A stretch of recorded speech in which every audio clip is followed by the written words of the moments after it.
Hi everyone! Welcome back to my YouTube channel. So for today's video, ituturo ko lang sa inyo guys kung paano ba tayo mag-upload ng mga affiliate video sa ating YouTube channel. So first, punta na tayo sa ating YouTube app. So now, andito na tayo sa ating YouTube. Then scroll down natin at mayroon kang makitang plus sign dito sa ibaba. Itap mo yun. Then madirect ka dito sa files or sa camera. So punta ka sa yung gallery guys. Pumili ka ng video or affiliate video na i-upload mo.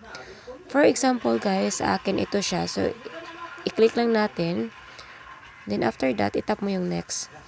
Ito na po yung video natin guys. So, yung next natin gagawin, mag-add tayo ng text. So, for example guys, lagyan natin na siya ng Bustantin kasi ito yung brand ng bag.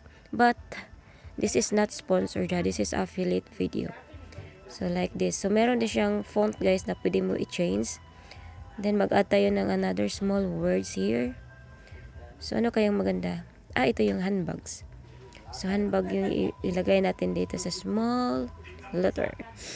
Then, here, pwede mo i-change ang font design. Also, yung font color. So, ikaw na lang bahala, guys. So, i-drag mo siya pababa. Paitaas.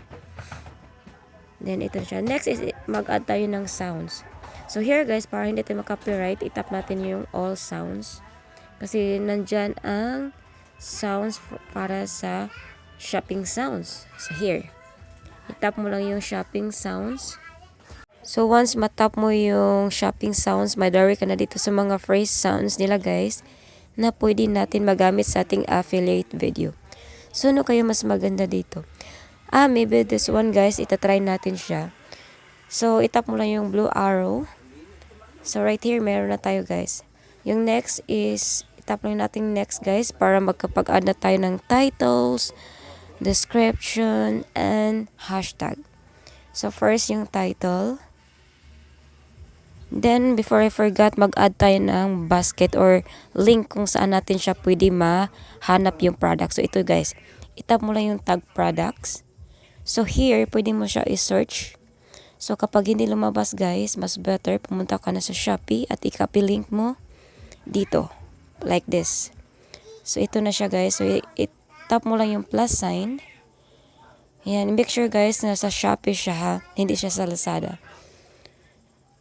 Once maklik mo yung product guys, mabalik ka na dito sa yung video. So makita mo yung icon sa product guys. So itong icon na to guys, kapag i-click to sa mga buyers, of course madadirect na sila sa Shopee. So dyan tayo kumikita guys kapag bumili sila. So yung next naman guys is, ito na yung basket natin. Then here, i-add playlist mo lang siya. Tapos mag-add ka ng mga tags, mga keywords.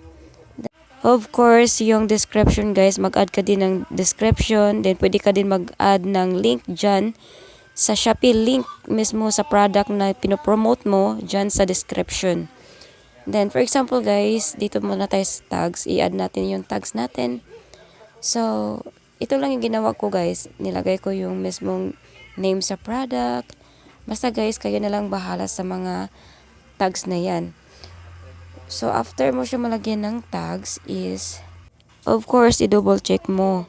So kapag okay na ang lahat, then upload mo na siya guys. Yan lang.